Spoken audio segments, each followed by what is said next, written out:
it's a virtue to change your mind when the evidence changes. It's not a political flip-flopping, which is a sin. It's a vice in politics. Well, in science, it's a virtue to change your mind when the evidence changes.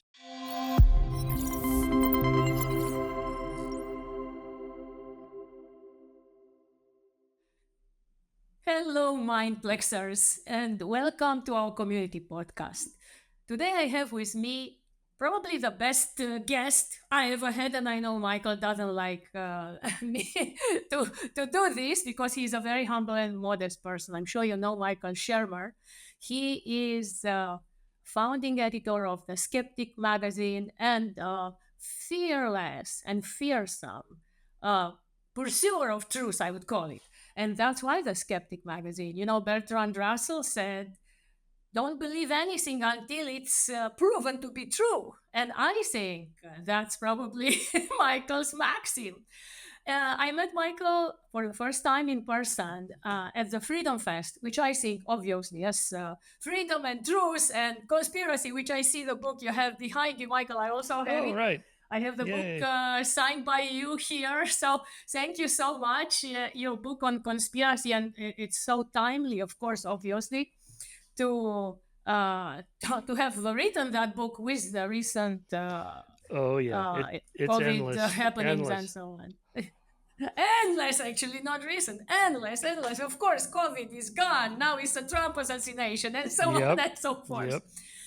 But so here, today I have several questions, and of course, they will cover also conspiracy, mainly from the perspective of our audience interest, which is artificial intelligence. But I will not start with that. So I wanted to inform the audience also, of course, you can find, and probably I'm sure you know Michael Shermer. But he is a fearless debater. He debated from Dawkins to Steven Pinker. He debated them all. And you can find that on his own podcast, the Michael Shermer podcast, unless you already did, like me. So it's a great honor and pleasure to have the opportunity to discuss these burning matters for us, for the AI world as well.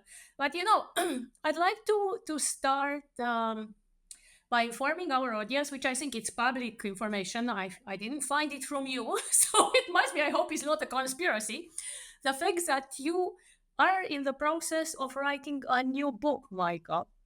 Is this true? Yes, or maybe the many next new book, books? I've actually finished it. It's turned in to the publisher, Johns Hopkins University Press. It's out for review, peer review. It's called Truth: What It Is, How to Find It, Why It Matters. And it's in several parts. The first part is basically how science works, how rationality works, the experimental method, why we have peer review and testing, statistical testing theory and signal detection theory and Bayesian reasoning, and putting probabilities and odds on things being true or false or indeterminate, somewhere in between 0 and 1 probability. And just kind of basic stuff, how anything works to figure out what's true. Yeah. And then I go from absolutely, and I have many questions about sure, that. Go ahead. But go ahead. Yeah, go ahead. Yes, because we are talking to scientists. We are a community of scientists here at Mindplex. We are the Singularity Net community in the first place, but also the artificial intelligence community. And obviously, yes, I will give only my own example. And I was thinking about this podcast having a title. Let's see if that will turn out after our conversation. What is truth and its importance in the age of singularity? And why I find it, obviously, it's not only me, but we as scientists, for us, truth is an existential issue. Yes, that is our whole life is around finding the truth. Maybe a portion of it, a niche there, but of course we are concerned with that. And it emerges from the discovery process as a continuous dynamical search that needs to be continuously challenged and tested. So what was true 10 years ago is not, or maybe even 10 days ago, is not true anymore because other scientific discoveries are more revealing. I think that may depend on the particular subject, the theory of evolution, the theory of the Big Bang. and so on are pretty well established. I don't think they're likely to change much in the next 10 years, maybe fine tuning on exactly what we know about those things. But, in other areas like what is consciousness or free will and determinism, or, why is there something rather than nothing? These are some of the big unexplained and possibly unexplainable or unsoluble problems, simply because maybe we're conceiving of them incorrectly. Maybe we need to come at it from an entirely new approach. And so the last chapter, the last section of the book, my truth book, is on those problems. So as I call them, known unknowables. That is, we know that we don't know them, and it's possible we'll never know them. Free will, determinism, God's existence, consciousness, and why there's something rather than nothing in the future. So I just think these are really hard problems, but maybe more than that. Maybe we're just going about it the wrong way. For example, why is it that if you go on the Wikipedia page for the hard problem of consciousness, there's like a dozen different theories. Why aren't there one or two theories? Like for the origins of the universe, it was the steady state theory versus the Big Bang theory, and then the Big Bang theory won out. Now there's just the Big Bang theory, and there aren't many people left, that don't accept it. Why is it not like that for consciousness? Why are there a dozen different theories, and have been for the last quarter century? Christoph Koch lost that bet against David Chalmers that the hard problem would be solved by last year, 2023, spring of 2023, and it wasn't. So he had. Yes, Michael. Yes. Let me keep you on track here. Of course, yes, but we're talking here about the singularity. We are the AI guys, right? And it is the same situation with the singularity. So, because obviously, Kurzweil is giving some timeline. Now he writes a new book with a different timeline, and he's like, okay, whatever. Will it happen or will it not? And this is not the question which I have for you. I have another question. And actually, I have a bunch of questions. But because you mentioned, all these universals, like about the universe and so on and so forth, do you, Michael Shermer, believe that there is an absolute truth of the universe and that science, me as a scientist, you as a scientist, is in search of that? Yes. What's your take Yes, on it? universal realism. Okay. There is a reality. We can know it. Anybody can know it. You can know it. I can know it. Somebody 10,000 years from now can know it, and so on. Yeah. So that's I do have a commitment to universal realism as an epistemology and an ontology, or a metaphysics, if you will. There is a reality, and we can know it. Not perfectly, because science is flawed, but it's the best method we have. Yes, and this best method we have, has a lot of thorny issues springing of it, and I don't want to open all the cans of worms. But of course, one is, of course, can we ever know about consciousness and these issues which you raise, because there are so many contradictory theories right now, yes, from Kurzweil to Donald Hoffman, who says everything is BS and there is no time and space and it's only a universal consciousness and our brains are actually instantiated by that consciousness. Anyway, I don't want to talk about this.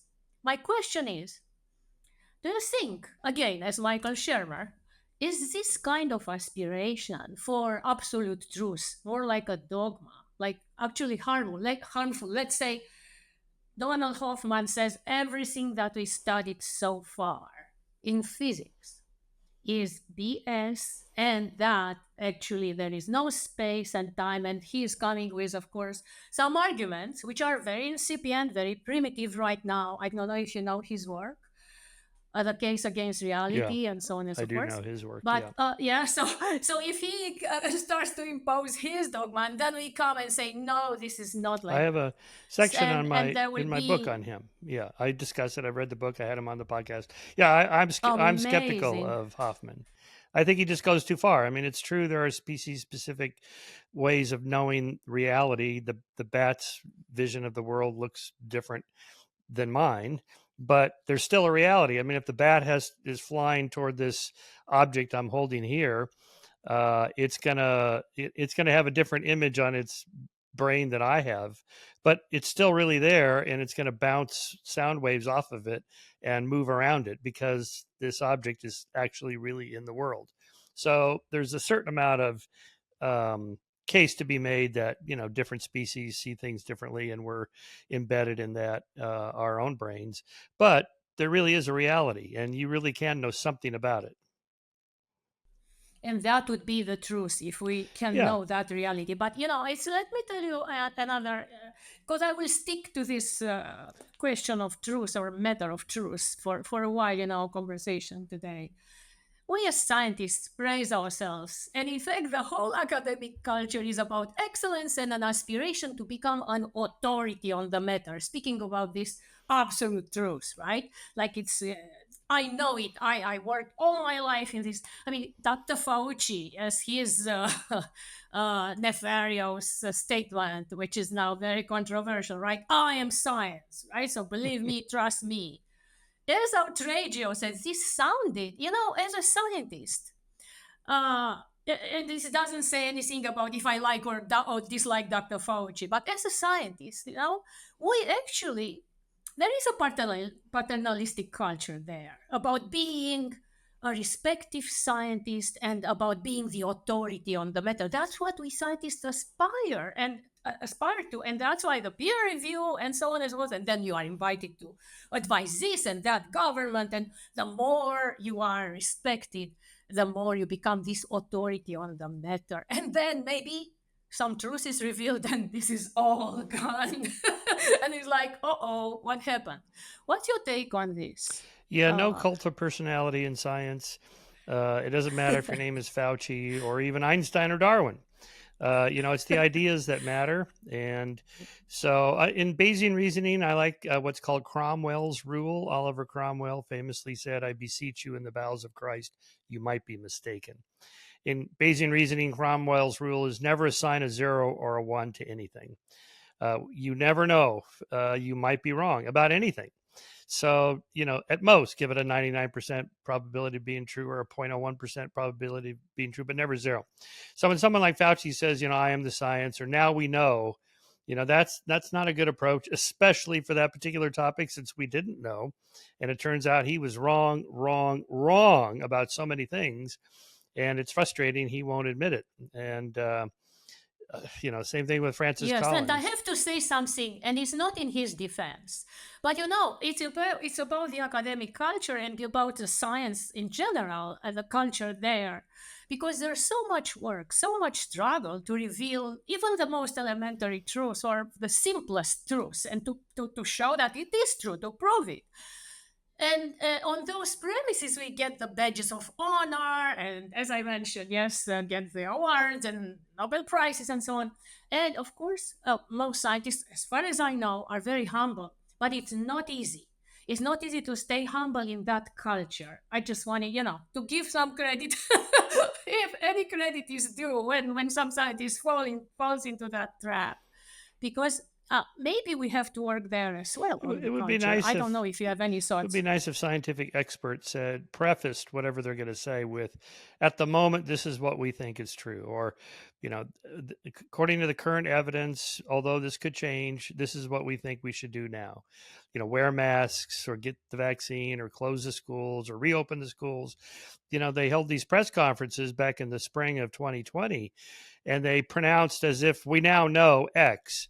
And then the evidence changed. So why not just say, okay, this week we're going to recommend closing the schools and the restaurants and flatten the curve and all that. But next week we may change our mind because there's so much we don't know.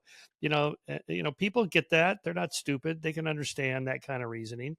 And so that's my beef with that. No cult of personality. But of course, I must also say that there is in among scientists, and I know it firsthand, my side bias, which is very prevalent in conspiracies as well, like adopting a certain truth, because actually this was springing from my 40 years of research, although others are proving right now that that was not actually the absolute truth, and there's more things that have been revealed that are dismissing that. And it is hard. It's not easy for someone to renounce that, but I agree. Yes. So what Uh, I'm just curious what you think about Kurzweil as an authority in science on the concept of the singularity. What is the singularity? What do you mean by that?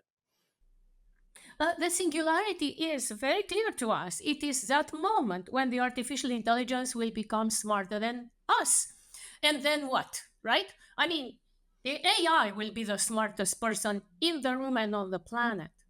And then what? Will they listen to us, you think? I mean, how do you, well, maybe you are not like me. I'm a more of a, let's call it, less humble scientist.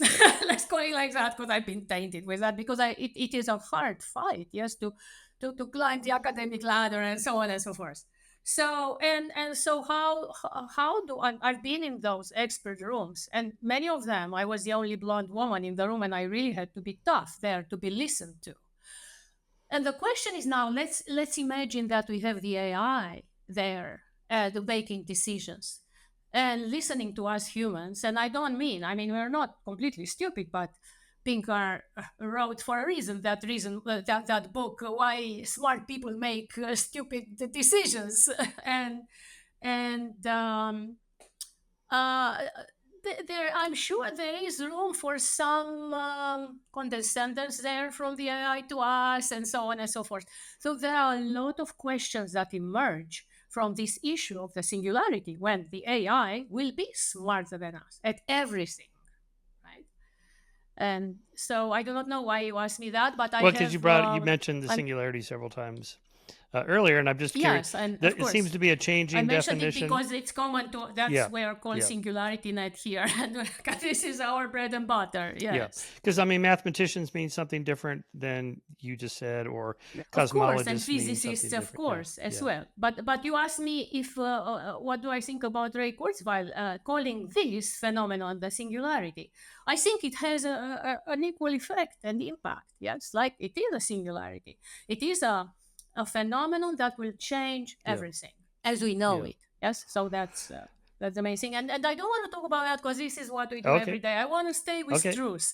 So in science, we focus on mechanism. I mean, mainly how something works. But most of the times, we don't know how something works. And even when we know, I mean, we observe it, but we don't know how it works. And even for the elementary thing, like electrons, right? It's complicated to spell it out. So when the truth is complicated, we use a story to get around the complication. So we make up stories and we use metaphors, like, for example, orbital shells for electrons. So the question is, I mean, we even cannot decide right now what is an electron. Is a particle? Is the wave? Is it a cloud of probabilities? We cannot decide for sure or define it for sure, but we can say something that is good enough for chemists and chemistry to do its job. Yes, like for example, there are various orbits, and that's how the periodic table is ordered and organized.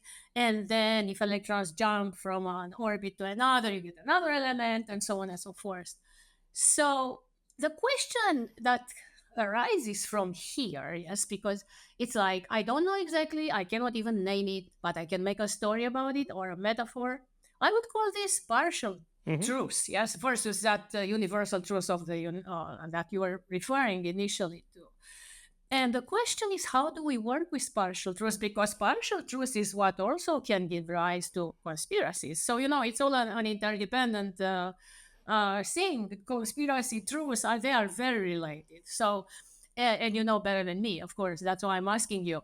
So, what is the limit of accepting a partial truth as being acceptable or true? Yeah, Or I would not yeah. know how to phrase this, Really, right? something confirmed to such a degree it would be rational or reasonable to offer your provisional assent. That's how I define it. In other words, a lot of Okay, evidence, okay. and it's rational to say, yeah, I think that's probably true. For now, I may change my mind later if there's new evidence in a Bayesian way. I'll update my priors if new evidence comes in, and then I'll reassess my credence in your claim. But for now, I accept it. Say the theory of evolution or climate change. Global warming is real and human caused. Yeah, I'd give that a fairly high probability of being true, small t true, in a Bayesian way.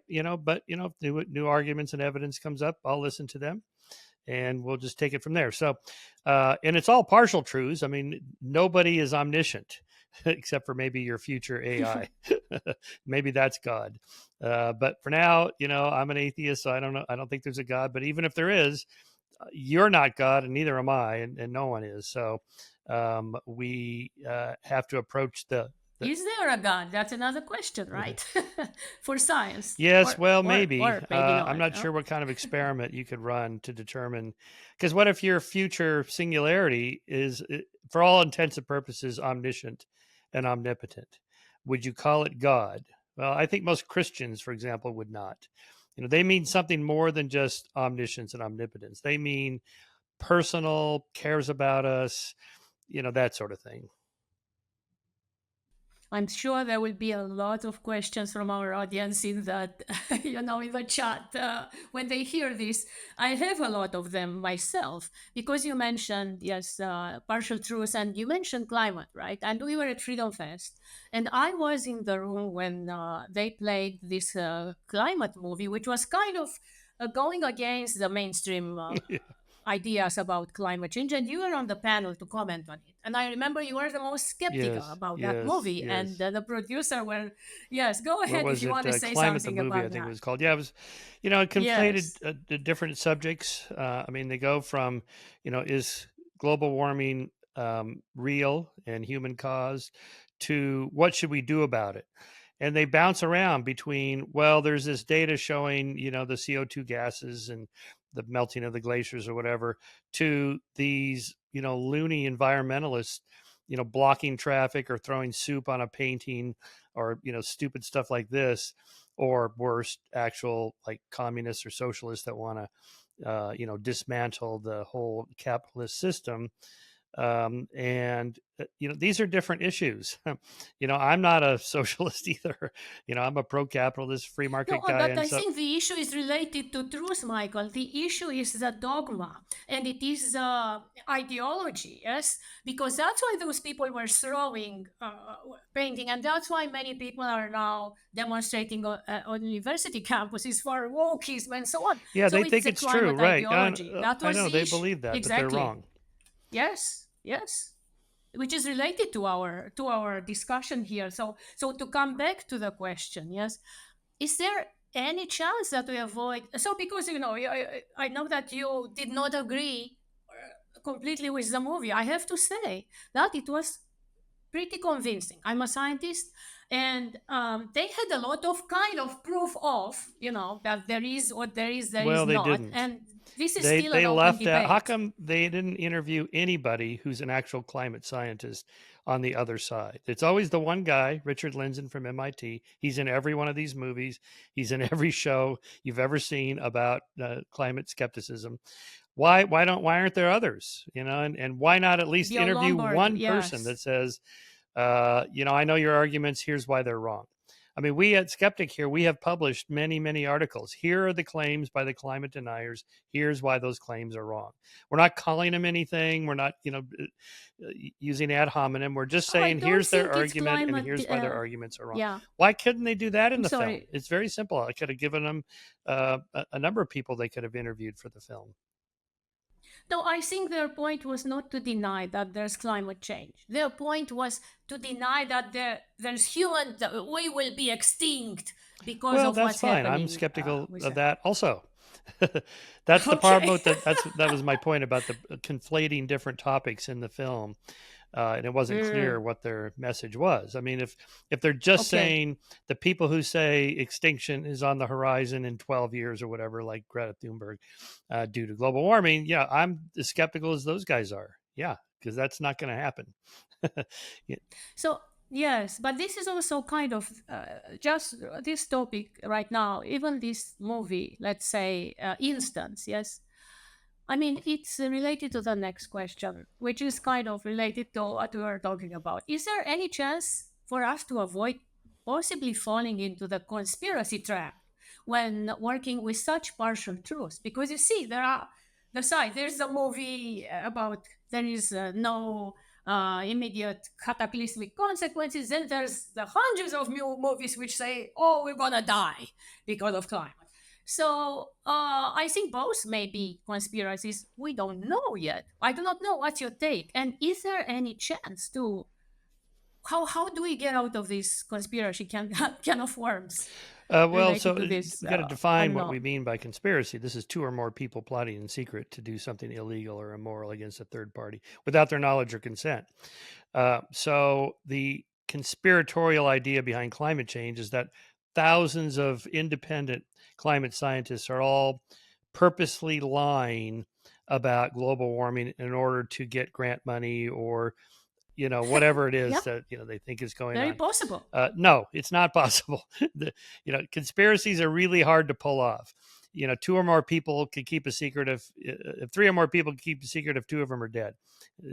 It's not possible that's you've been to scientific conferences. It's rare that there are complete universal agreement on everything, and to get people to purposely lie, like I'm going to lie about my data. One of the reasons we know about scientific fraud is that people in the lab, grad students, for example, become whistleblowers. The professor told me to change the data and I wasn't going to do it. Or I saw the person faking the data. If that was actually happening by climate scientists, we would know about it because there's thousands and thousands of them. You can't get all of them to go along with the lie for some nefarious political reason. Somebody is going to speak up and say, that's not right. I'm not going along with that. And that has not happened.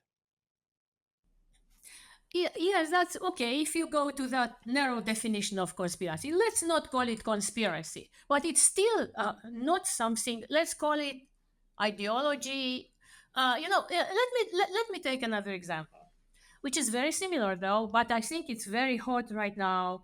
And maybe what the climate was about 5, 10 years ago. This is becoming a similar phenomenon, I would call it.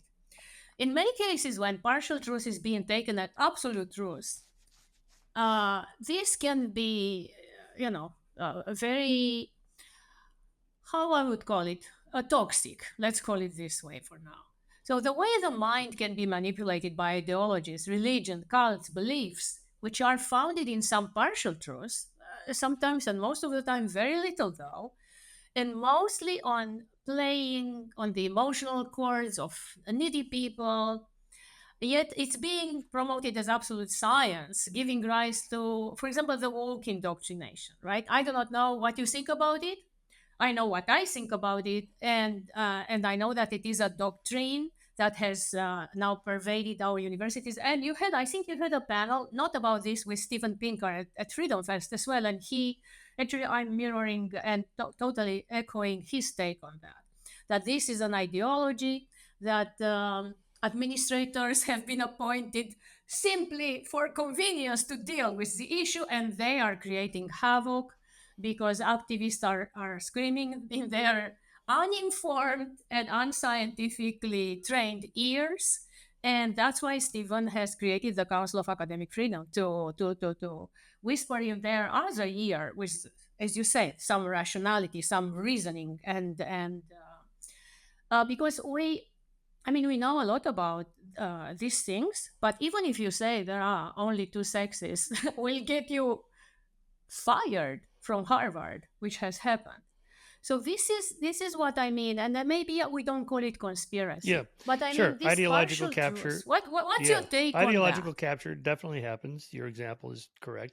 The trans contagion is based almost entirely on a ideology that has no evidence, and real scientists that have looked into this, biologists, for example, and people that study these things, have asked the activists, "Where's your evidence? Where's the data to show that if the child doesn't transition before puberty, they're going to kill themselves? The higher rates of suicide is the claim. You have to adjust for the fact that these kids are also higher in depression and anxiety, and it's depression and anxiety that leads to suicidal ideation, not being in the wrong body, which is a misnomer in the first place. There is no wrong body. You are your body. The whole thing is a dualistic concept that you have a gendered soul floating around in your body, and it landed in the wrong one, so you have to change bodies. This is complete nonsense, and that I think the trans activists largely know this, I mean, if biology doesn't matter, then why do you have to change your biology? Okay.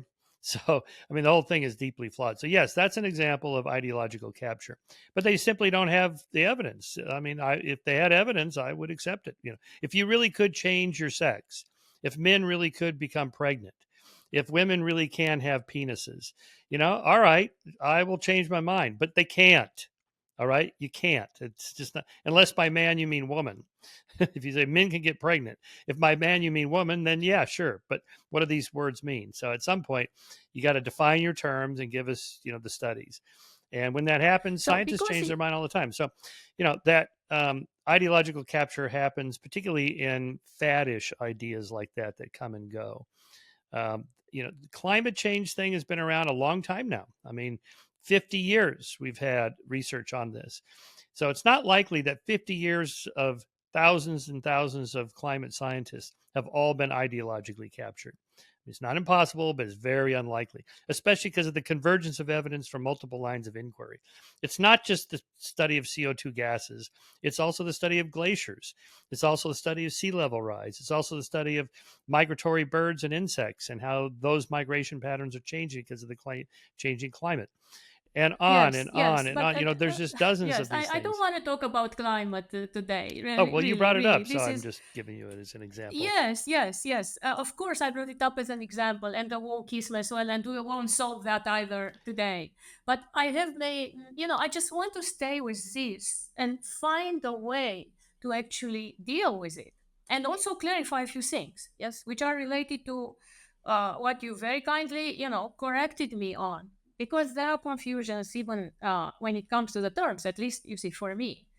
So, can you explain for us what is the difference between conspiracy and this kind of ideology, which we decided that this is what we're talking about when we talk about wokies? Sure. Yeah. So, So what could be the conspiracies are more difference? top Yes. down, directed, intentional.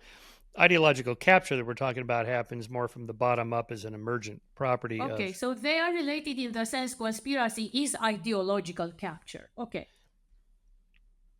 sort of.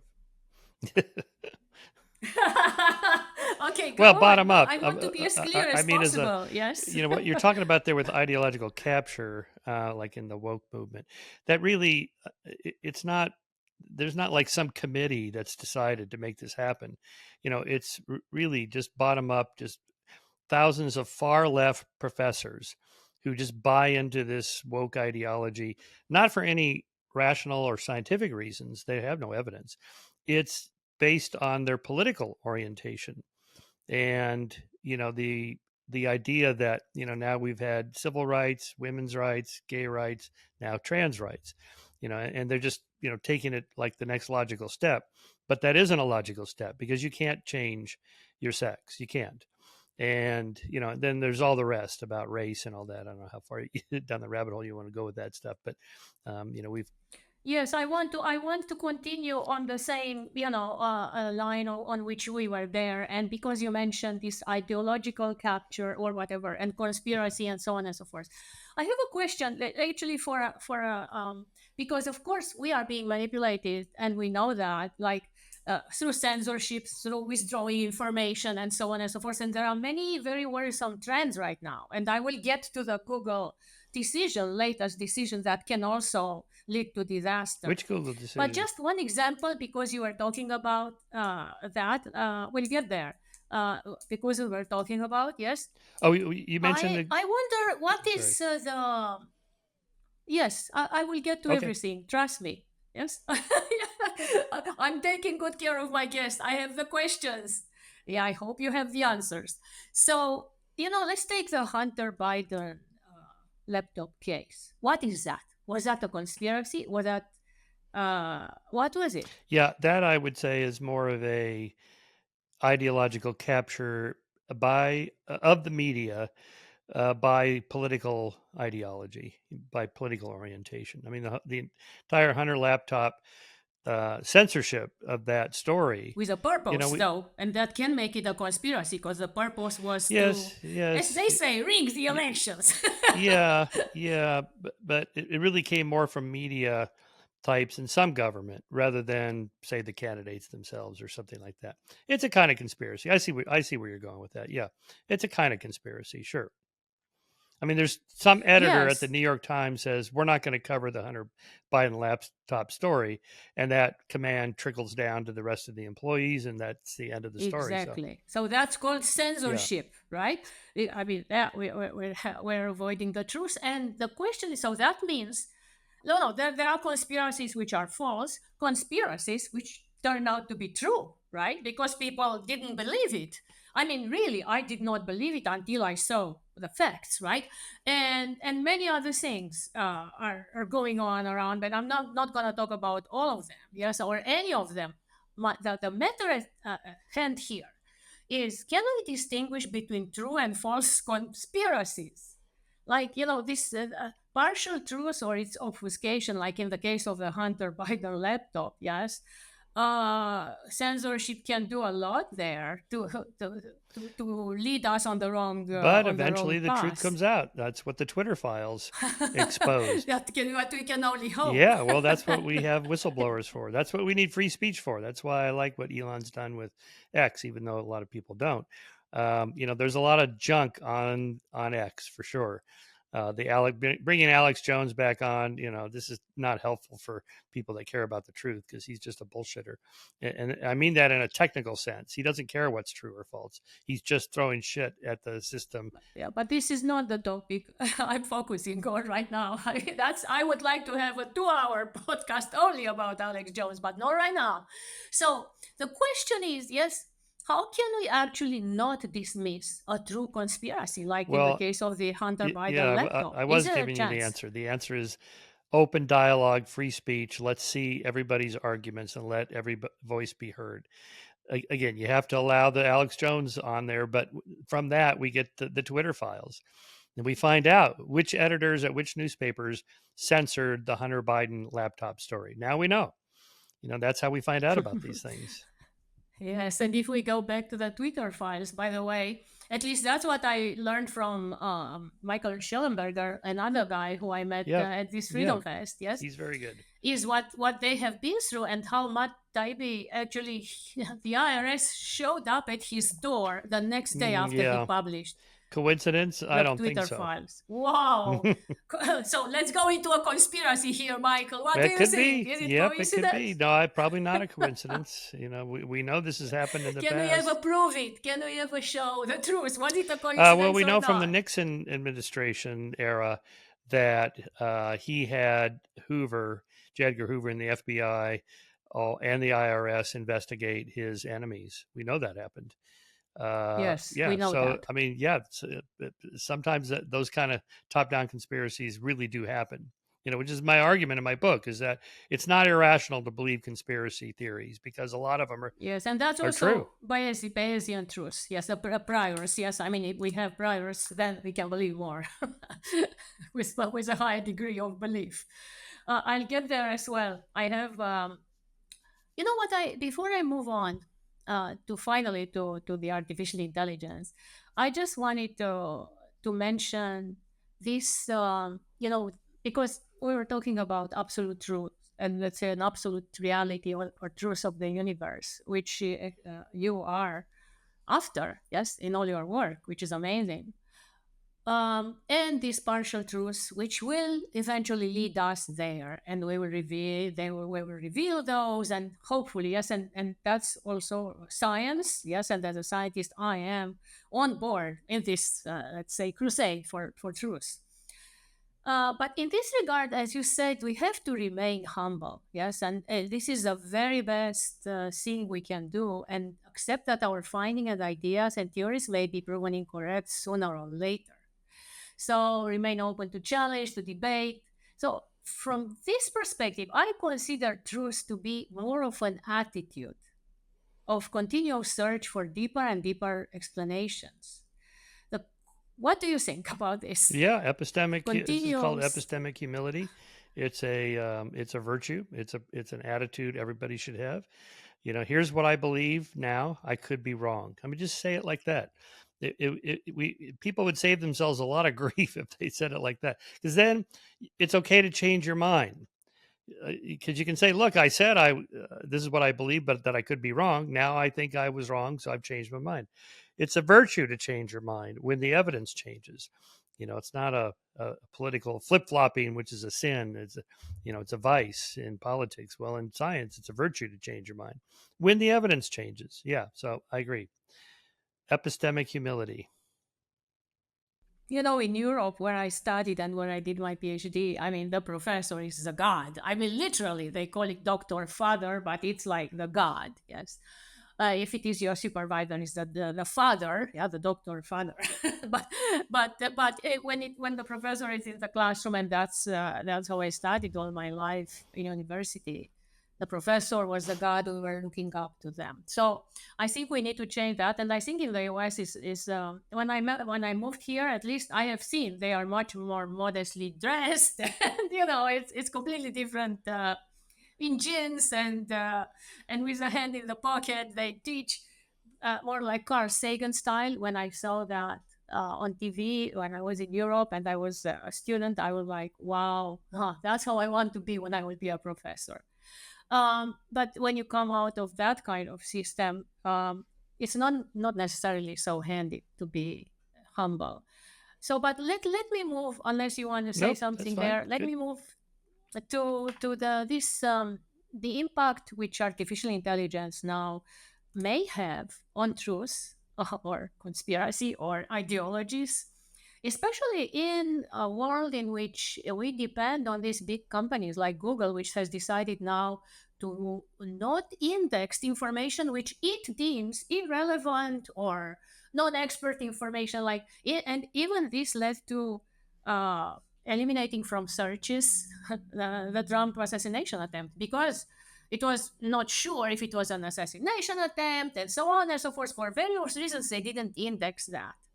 And I think this is opening can of worms. But I have a few questions here, and I want to give you the example of artificial intelligence developers, and also from the beginning. Yes, we work with data, and when we create a database, we put facts there. If we want to create an expert system, if this is true, then that. And those facts are associated to start with probabilities 0 and 1, as you mentioned. Not probabilities, but actually these are logical values. Yes, 0 if it's false, 1 if it's true. And we already decided that there is no absolute truth, right? So I did my PhD in fuzzy logic, which is a continuum of probabilities of truth. If we want to call it like that, we call them possibilities. Yes. So which are more, let's say, appropriate to model reality and the facts, and if they are really true or not. But the question is not even about that right now. It's about that on the internet we have such a mess, yes, with all this false information, false claims. If we take only wokeism, yes, and this ideology, you can find a lot of research now in universities and people who have been hired especially to do such research, and which not all the time is I would say so scientific or truthful, but moreover, yes, the activists, what they post there, and so on and so forth. So the question is, do you think we can actually trust artificial intelligence using that kind of information? And is it futile all what we are doing here with artificial intelligence? Because if the singularity is going to emerge from that, I don't think it's going to be good for us, the humanity. Well, instead of thinking of it as utopia or dystopia, I think of it as protopia, where tomorrow is slightly better than today, just slightly. It's like incremental, slow, gradual change, and that AI will be yet another tool that we can have to make life slightly better tomorrow. So just think about automobiles in the last 75 years, how much they've improved. There's no flying cars. that people dreamed of in the 1950s. But there's rack and pinion steering and anti-lock brakes and airbags and seat belts and navigation systems and music systems and better tires and better body structure, frame structures for collisions and so on. Thousands and thousands of tiny little improvements in automobiles. We don't have to dream about flying cars. Just make the car next year's model slightly better than this year's model, and do that for a century, and you're going to have amazing vehicles. So that's how I think about AI. Just think of it as it's another tool for humans to improve our flourishing, economically, health wise, whatever. It's going to help us with it. And I'm not worried about doomsday. I don't think that the AI alignment problem is really a problem at all, because I think people, the regulatory state can jump in at any time and tell Elon, you have to stop your self-driving software now because we found some errors, and people are being killed because of your cars. They would have no problem shutting down Tesla. So, Tesla has to be very careful about its self-driving AI technology in that regard. So I think, we'll get there eventually. I think it's a harder problem to solve than he thought. I have a Tesla. I put it on the assisted driving mode, and it's okay on freeways and so on. It's impressive what it can do, but I don't trust it yet. I think we have a ways to go before I would just let it drive me around without my having to even steer the car or apply the brakes or whatever. So I just think that as a metaphor for everything that AI will do, to help us live longer, more of us live longer, not forever. Kurzweil and some of these guys think, that we're going to hit escape velocity for longevity by 2030 or so, where, every year that you live a year longer. That's escape velocity. Therefore, you get to live forever. Here I invoke Stein's law, Herbert Stein. Things that can't go on forever won't. No curves, go on for infinity. And I think that's the problem with Kurzweil's Singularity.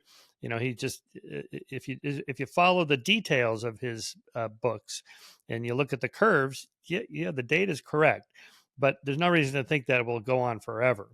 And there's always this kind of magical, and then a miracle happens when we hit the singularity. I don't know. We'll see. Don't you want to live forever? People tell me. It's like, just get me to 100 without Alzheimer's. Okay, let's just start there.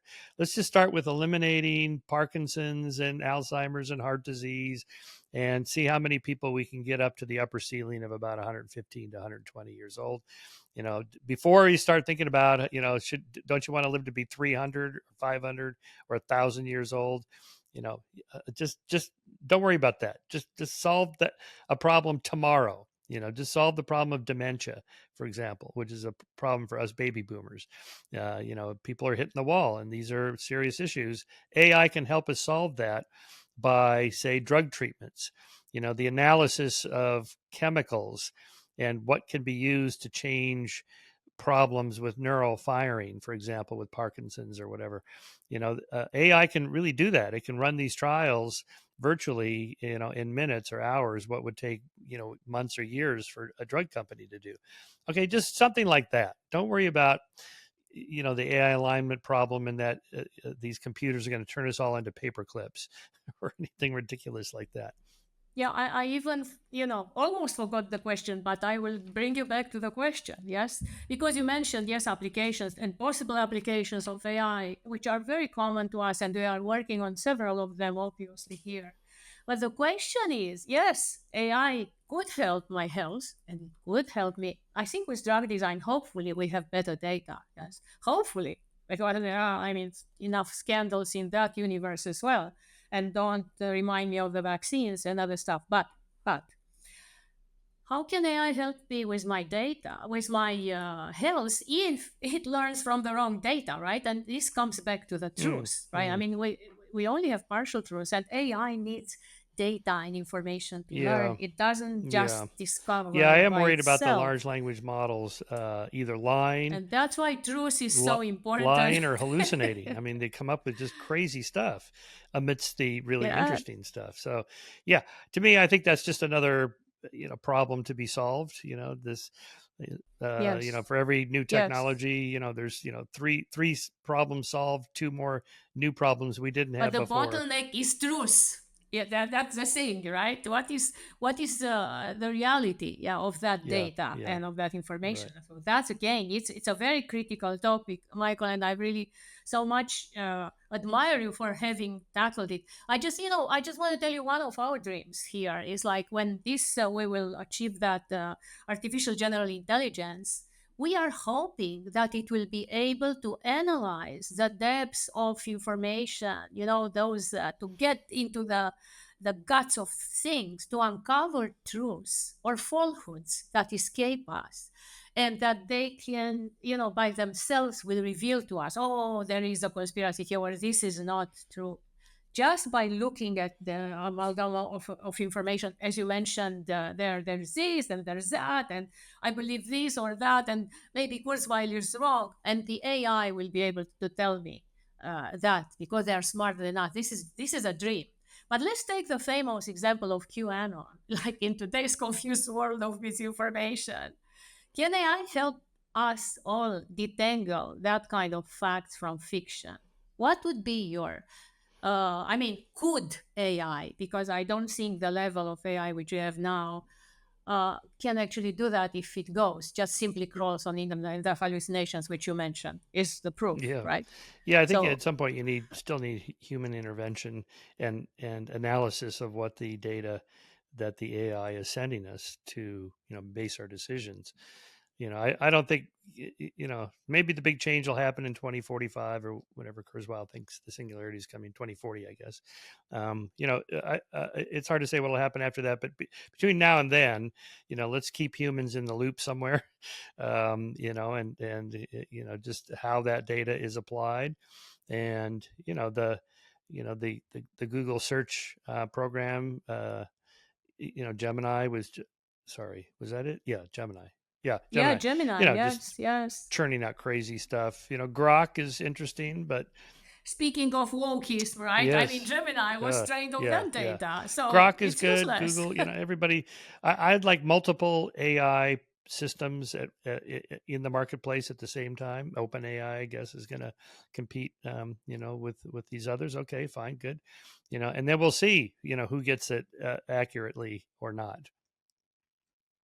Yeah, I think who gets it accurately will be those who can actually distinguish fact from fiction. Yes, And yes. that is a thing for researchers to pay attention Yes, to right. You still these need, days.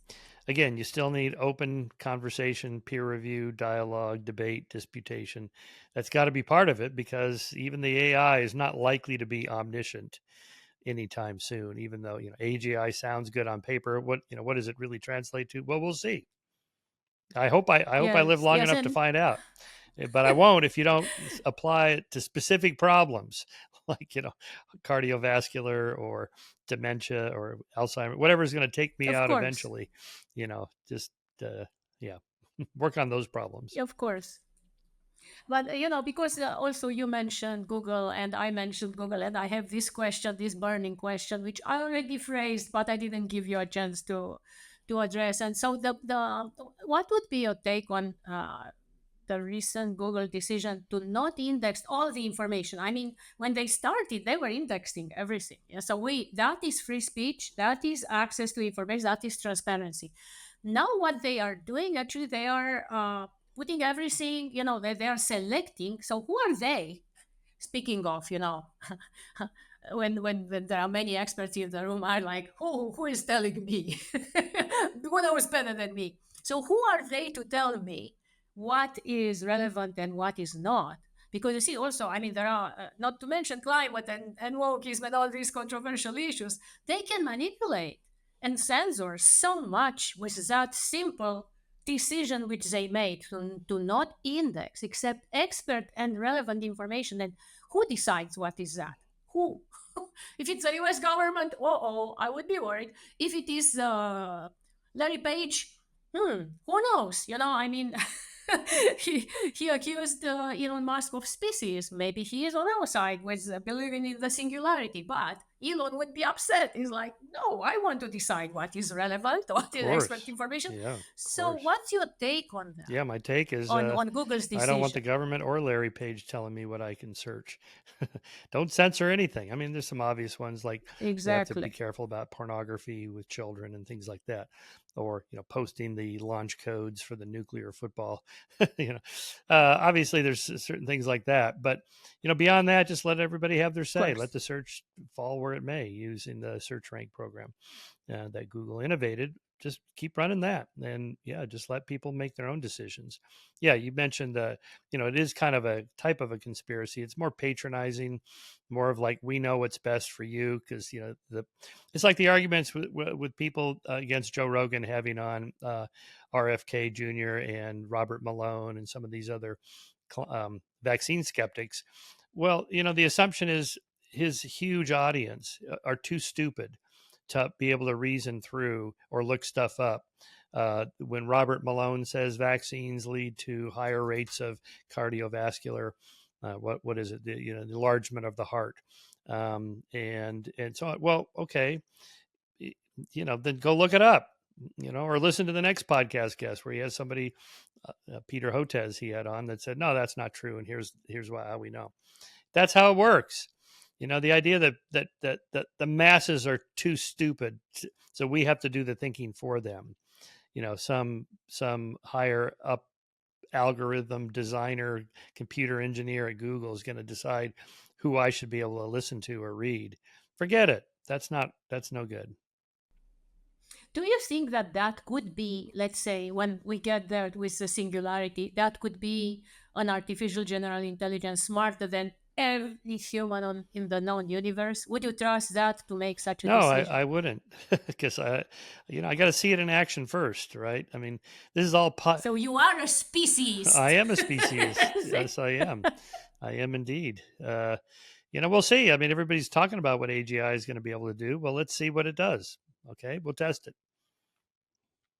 I agree. And, I also at Freedom Fest, I was on a panel with Brett Weinstein. And actually, he's an evolutionary biologist.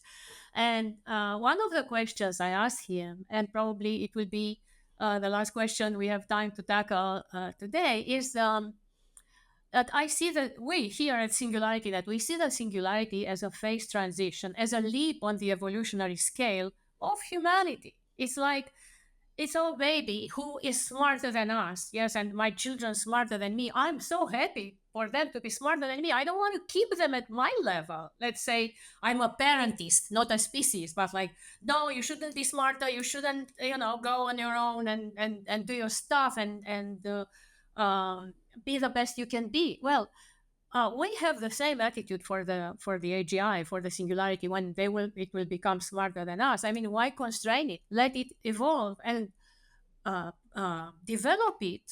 Educate it. Let's say the first years at home, educate it, put inside that knowledge an engine that will have the values, the morals, yes, that will make it behave beneficial, like we do with our children. So my question is, what's your take on that? Even and I respect that you're a species. Of course, we are all humans. I don't want to be killed by any AI or. And I also feel like I felt as a parent, like to be in control about my kids, and maybe sometimes, I mean, they many times made decisions which I would never make for my life, and I was outraged. But you let them learn from their own experience, so you cannot control, and you shouldn't control that. And we have the same attitude towards AI and the singularity. So the question is, it's a twofold question. So, do you think we can regard singularity as a phase transition, as a leap on the evolutionary scale of humanity? Like what will come after us? Would that be a possible answer?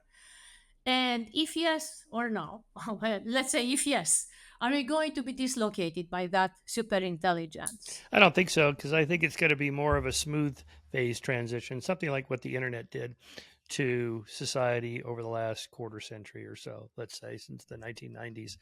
It did change everything. It's huge. But, we're still in charge of our lives. It's just a tool.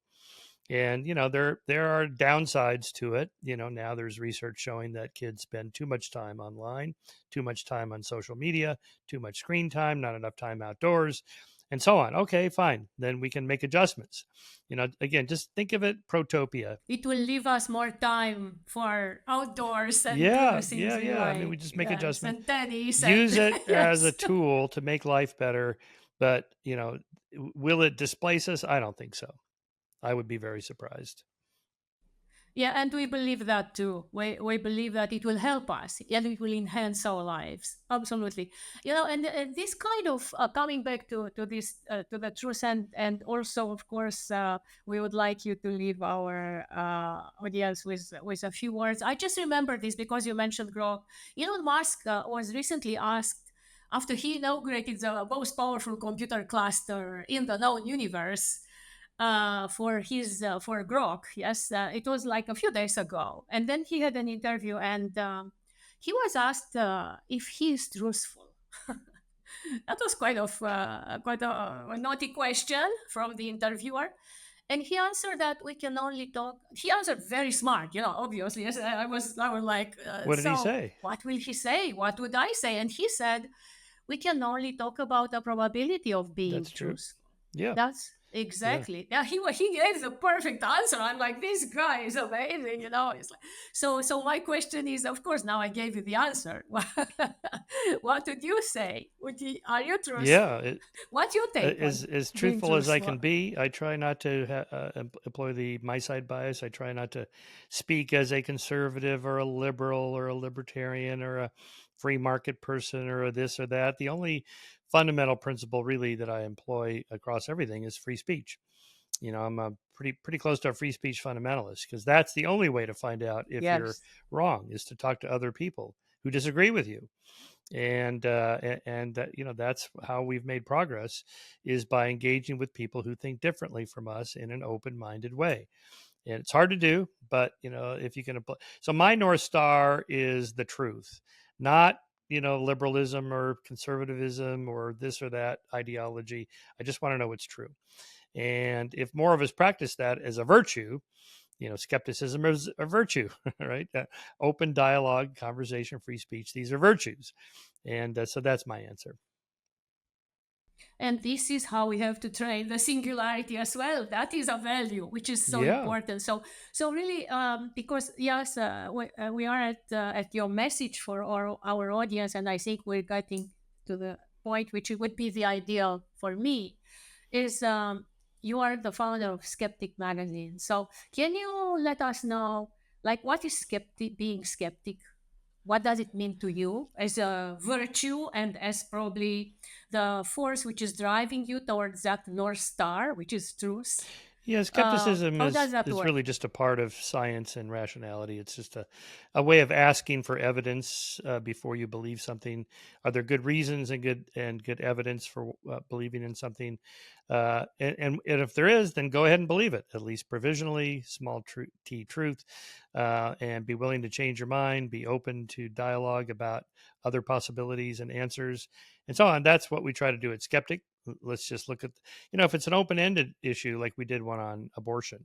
So I I commissioned a pro-life paper and a pro-choice paper, right? Okay. People are split 50-50 on this in America. So all right, let's hear the arguments from each side by people that believe them. Okay. And then you decide. Sometimes you have to do that on these. That's a That's hard a hard one. one. I Yeah. agree. And I don't want to ask you, it's personal. Oh, What's I'm your take on pro-choice. it after I'm reading those pro-choice because papers? I favor, in a conflicting rights model, I favor the rights of an adult woman over You're a a fetus. speciesist. Obviously, you are pro Yeah. choice. You are pro. But on the other side, we can say, no, you are not a species because you are for those future humans to not exist. So, No, but that, this that, is that not, I don't want to yeah, go no, down that rabbit hole. yeah. Anyway, conflicting rights is Thomas Sowell famously said there are no solutions; they're just compromises. Life is mostly compromises. Trans rights are human rights. Yeah, except when they conflict with women's rights. I'm gonna be in favor of women's rights over trans rights if they conflict, like being in women's spaces like locker rooms and bathrooms and prisons, things like that, or women's sports. So, I'm going to favor women's rights over trans rights in those cases. It's actually fascinating because now I have so many other questions from what you just said. I mean, it's really, yes. So it's a compromise, and this North Star truth which you are seeking with your virtue, yes, the compass, let's call it, yes, the skepticism as this compass that is driving you toward the absolute truth, and then compromise, and where is rationality into all this mixture? Well, What it's a is tool. rationality? It's a way of reasoning Okay, about maybe rationality evidence. is the compass. I don't know. No, truth is the compass. Rationality is the tool to help you get there, of which science is a part. So compass is a tool, the truth is a North Star. That's what we decided. The Right. truth is a North Star, and we need a tool which can be skepticism, which is related to rationality. That's at least how I see it. But when you talk about rationality, and there are so many things, as I mentioned before, also we as scientists, and of course Einstein as well. I mean, we even cannot prove now the speed of light, right? I mean, we can prove it now, but they couldn't when Einstein invented it, right? So it was an intuition, a scientific intuition. And of course, he could spell it out. He did spell it out, kind of in some sort of mathematics. He needed a constant there. Okay. What do you think about intuition?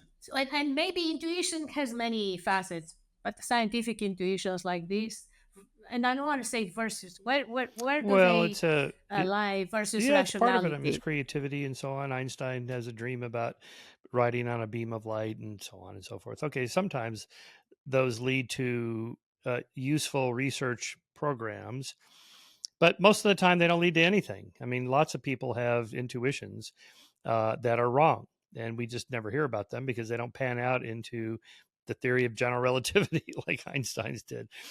So there's a selection bias there when you talk about the importance of intuition and creativity in science. Yeah, there can be, and you're giving me the examples where they were right. Well, what about all the examples where they were wrong? No, of Yeah, that's the course. problem. But there are many people who are doing very well in the world just driven by intuition, and well, that is a different. I would like to invite you to talk about that kind of topic because it's so related. And okay, so then rationality. What is? Can you like kind of make a map for me? Skepticism, rationality. Where do they intrude? Or where is the place for each of Well, I think them? those are the tools we Do use they to like, try to decide what's true. So rationality, logic, reason, whatever words you want to use. what is Yeah, rationality? it's a way of employing your thinking in a systematic way to figure out what's true or not. By using logic, say if P then Q, that kind of reasoning tool. Or Can you use intuition too? well, you can as a way of like thinking about what you want to then study in some rational way. Just like I intuit that this is the answer to this particular problem. Okay, fine. Now let's go see if that intuition is right or not. It might be right, it might be wrong, but Totally. it's just another way of thinking.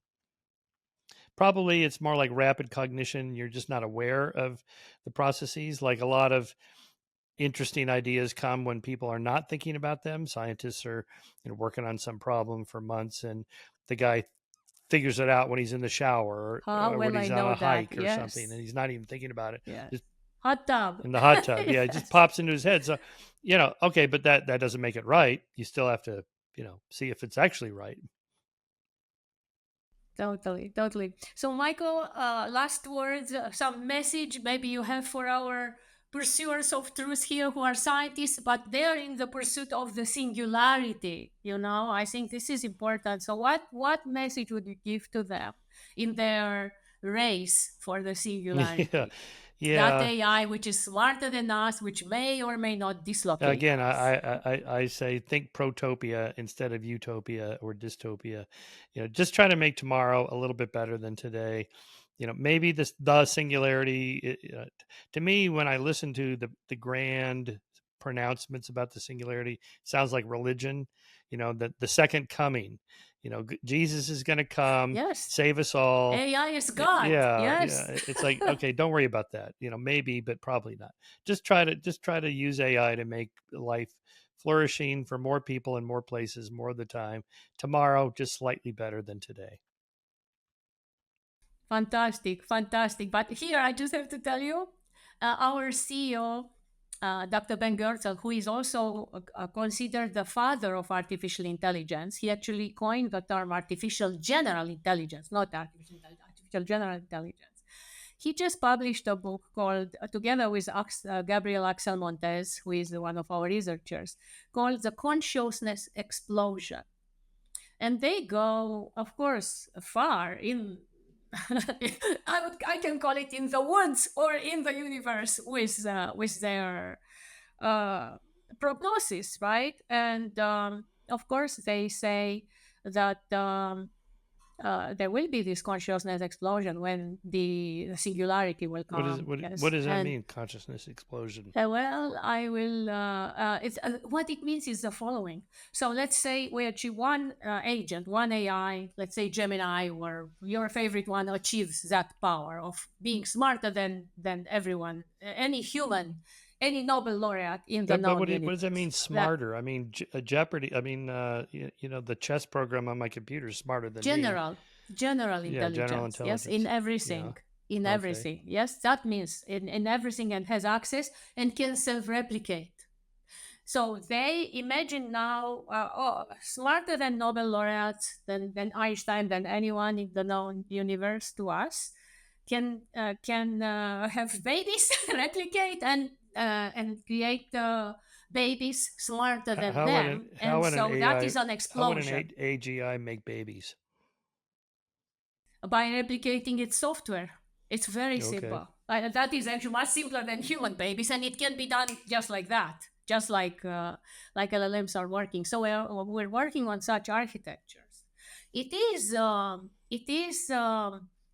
conversation which I think it would be good. The reason why I mentioned the book is that because I would like to invite you to have a conversation with Ben on exactly asking such questions.